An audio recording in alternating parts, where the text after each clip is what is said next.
సురక్షితమైన మీ ప్రయాణానికి భరోసా అందిస్తుంది మీ భాస్కర్ ట్రావెల్స్.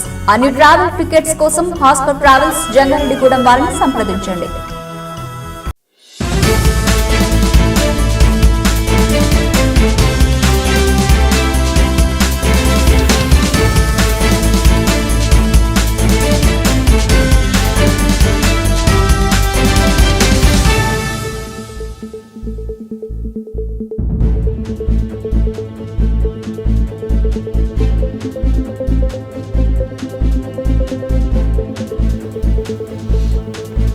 రాష్ట్రంలోని మున్సిపాలిటీలు కార్పొరేషన్లలో పనిచేస్తున్న ఎన్నికైన పాలక వర్గాల 5 ఏళ్ల పదవి కాలం ఈ నెల 17తో ముగిసింది. ఈ నేపథ్యంలో మళ్లీ ఎన్నికలు ముగిసే వరకు స్పెషల్ ఆఫీసర్ల పాలనలోకి వెళ్లనున్నాయి. మున్సిపాలిటీలకు ఆర్జీఓ క్యాడర్ అధికారులను స్పెషల్ ఆఫీసర్లుగా నియమించింది. ఈ అధికారులు ఈ నెల 18 నుంచి ఆయా పట్టణ సంస్థలలో బాధ్యతలు స్వీకరించనున్నారు. జంగారెడ్డిగూడెం మున్సిపాలిటీ పాలక వర్గం ఆఖరి సమావేశం చైర్మన్ బత్తిన నాగలక్ష్మి అధ్యక్షతన మంగళవారం నిర్వహించారు.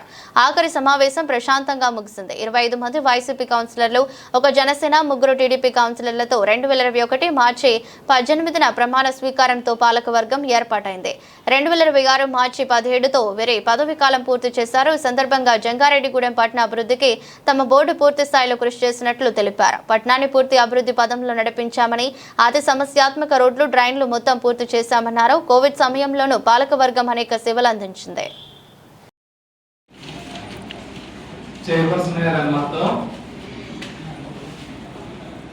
2021 మార్చి 18న ప్రమాణ స్వీకారం చేసిన నాటి నుంచి 2026 మార్చి 17తో మీ చైర్పర్సన్ గారు, వైస్ చైర్మన్లు, కౌన్సిలర్లు, కోఆప్షన్ సభ్యులు అందరూ పదవకాలం ఈ రోజు ముగుస్తున్న ఈ శుభ సందర్భంగా అందరికి, చైర్మన్ గారికి, కౌన్సిల్ సభ్యులకి, వైస్ చైర్మన్లకి, అలాగే మాకెంతో సహకరించినటువంటి కమిషనర్ వెంకటరామణ గారికి, ఈవన్ గారికి, ఆర్ఏ గారికి, అలాగే ఫండ్ మేనేజర్ గారికి, టీపీఓ గారికి, శానిటేషన్ సిబ్బందికి, అలాగే మన మున్సిపల్ వర్కర్స్ మరియు విలేకరులు, మేము మాట్లాడే ఇక్కడ ప్రతి మాట, అలాగే ఇక్కడ జంగారెడ్డిగూడెం పట్టణ అభివృద్ధి గురించి మేము మాట్లాడే ప్రతి విషయాన్ని కూడా మీడియా ద్వారా పట్టణ ప్రజలందరికీ నేరుగా వాళ్ళకి వెళ్ళే విధంగా చేస్తున్నటువంటి print media, electronic media, sub media సోదరులందరూ కూడా హృదయపూర్వక ధన్యవాదాలు తెలియజేసుకుంటా ఉన్నాం.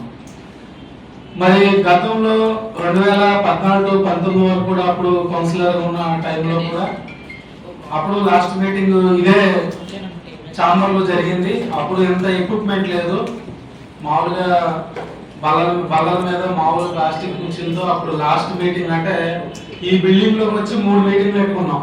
2014-19 కాలంలో 19కి మే, జూన్, జూలై 8తోనో 6తోనో అయింది. ఆ 3 మీటింగ్లు ఇక్కడ పెట్టుకోవడం, ఆ లాస్ట్ మీటింగ్ లో పాల్గొన్న తర్వాత మళ్ళీ ఎలక్షన్ రావడం, 2021లో దాదాపుగా మళ్ళీ అదే బోర్డులో 3 రావడం జరిగింది. ఈ నూతన బోర్డులో ఇప్పుడు మళ్ళీ కొత్తగా 29 మంది గెలవడం, అలాగే 3 కోఆప్షన్ సభ్యులు రావడం, ఈ 5 ఏళ్ళు కూడా పట్టణ అభివృద్ధికి ఎంతో సహకరించినటువంటి చైర్పర్సన్ గారు తీసుకునే నిర్ణయాలకి అందరూ ఒకే మాట మీద ఉండి కట్టుబడి, కౌన్సిల్ సభ్యులు ఎవరు కూడా ఎలాంటి గొడవలు, అల్లర్లు సృష్టించకుండా ఒక ఊరి అభివృద్ధి గురించి ఈ రోజున వాళ్ళకి ఎలాంటి ఇబ్బందులు ఉన్నా, వాళ్ళు ఎలాంటి పరిస్థితుల్లో ఎన్నికై ప్రజలు సేవ చేద్దామని వచ్చినా కూడా కొన్ని అనివార్య కారణాల వల్ల మంచి జరగచ్చు, చెడు ఉండొచ్చు, కానీ ఎక్కడా కూడా వాళ్ళు మొహం మీద చిరునవ్వుతోనే అన్ని సబ్జెక్టుల్ని ఊరికి దోహదపడే ప్రతి అంశాన్ని కూడా అందరూ తీర్మానం చేయడం, ఈ పట్టణ అభివృద్ధికి ఈ 5 ఏళ్ల కాలంలో ఎంతో చేశామనడానికి నిదర్శనాలు ఈ రోజున మనకు కనిపిస్తూ ఉన్నాయి.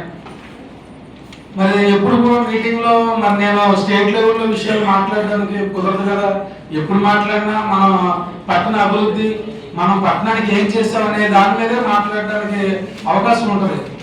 ఇప్పుడు పెన్షన్లు, అమ్మఒడి ఇవన్నీ మేము చెప్పలేము కాబట్టి, ఎప్పుడు చెప్పినా ఊరు అభివృద్ధి కాబట్టి, మరి అప్పుడు 19లో జగన్మోహన్ రెడ్డి గారు సీఎం అయిన ఉంటే మన ఈ ఆఫీస్ రోడ్డు చాలా అద్భుతంగా ఉన్న పరిస్థితిలో పొట్టి శ్రీరామపురం దగ్గర నుంచి లక్ష్మీనారాయణ దిగారు దాకా ఫస్ట్ స్టార్టింగ్ లోనే ఈ రోడ్డు వేయడం జరిగింది.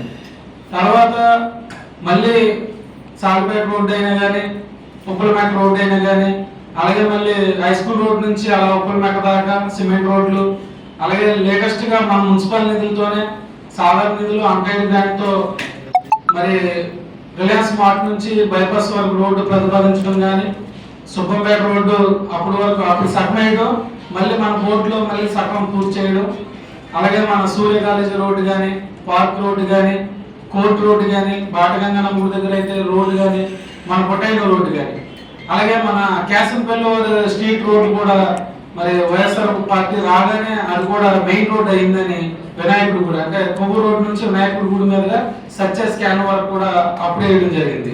ఇలా ఈ రోడ్లన్నీ ఊరికి అభివృద్ధి చేయడానికి మున్సిపల్ బోర్డు అందరం కలిసి, ఇందులో ప్రతిపక్ష కౌన్సిల్ సభ్యులు ఉన్నారు, మరి రమాదేవి మేడం గారు చైర్పర్సన్ చేసి, మరి ఆవిడ కూడా ఒక కౌన్సిలర్ గా మేడం ఉంది, రాజు గారు, తాతాజీ గారు, అలాగే కౌన్సిల్ వైసీపీ కౌన్సిల్ సభ్యులు అందరం కూడా ఎక్కడా కూడా ఊరు అభివృద్ధిలో అది ఎందుకు పెట్టారు, ఇది తీసేయండి అనే మాట్లాడకుండా ఊరు అభివృద్ధికి ఎంతగానో సహకరించారు. అలాగే మనకి జంగారెడ్డిగూడెం పట్టణంలో పేదవాళ్ళకి ఇల్లు ఇవ్వాలనే ఉద్దేశంతో అందరికి ఇదివరకే సెంటున్నర స్థలం ఇచ్చారు. అప్పుడు కొన్ని వాటికే 1 నుంచి 7 వాటిల వరకు ఇవ్వడం జరిగింది రాజశేఖర రెడ్డి గారి హయాంలో. బాటగంగనమ్మ దగ్గర లేఅవుట్ దగ్గర 824 స్థలాలు ఇవ్వడం జరిగింది.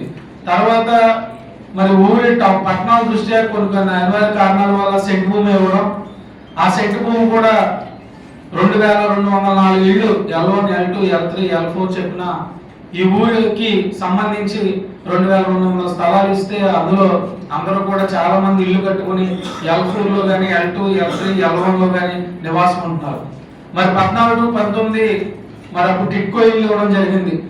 అప్పుడే మొదలు పెట్టారు, కానీ చంద్రబాబు నాయుడు గారి ప్రభుత్వంలో మరి ఆ టైంలోనే ఇస్తే సరిపోయేది, లేట్ అయింది. జగన్మోహన్ రెడ్డి గారు నేను గెలిస్తే నవరత్నాల్లో పేదలందరికీ ఇల్లు అని ఇచ్చారు. ఆయన ఇచ్చిన హామీని నెరవేర్చుకోవడానికి ఆయన 2204 ఇంటి స్థలాలు ఇచ్చి, పట్టాలు ఇచ్చి, 1,80,000 రూపాయలు ఇంటి రుణం ఇచ్చి ఇల్లు కట్టుకుని ఏర్పాటు చేయడం కూడా జరిగింది. అది వైఎస్ఆర్ కాంగ్రెస్ ప్రభుత్వంలోనే జరిగింది. అలాగే మేము అప్పుడు బోర్డు సభ్యులుగా, కౌన్సిల్ సభ్యులుగా, చైర్మన్ గా, వైస్ చైర్మన్ గా ఉన్న టైంలో జరిగింది. ఇంత అభివృద్ధి సాధించామంటే 5 ఏళ్ళలో దానికి మేము అందరం కూడా మా హయాంలో జరిగింది కాబట్టి ప్రతి శిలాఫలకం మీద మా హయాంలో జరిగినట్టు ప్రతిది కూడా మరి కళ్ళకు కనిపిస్తున్నాయి కాబట్టి ఇవన్నీ మేము చెప్పుకుంటున్నాము. చెప్పడానికి మా హక్కు ఉంది కాబట్టి మేము చెప్తున్నాం, ఏదో ప్రతిపక్షం వాళ్ళు బురద చల్లాలనో ఇంకోటని కాదు. ఈ 5 ఏళ్ళలో నేను జరిగిన అభివృద్ధి గురించి చెప్పాను. దీనికి సహకరించిన మున్సిపల్ కమిషనర్లు మాకు ఎవరైతే అప్పటి నుంచి ఉన్నారో వాళ్ళందరూ కూడా హృదయపూర్వక ధన్యవాదాలు తెలియజేసుకుంటా ఉన్నా.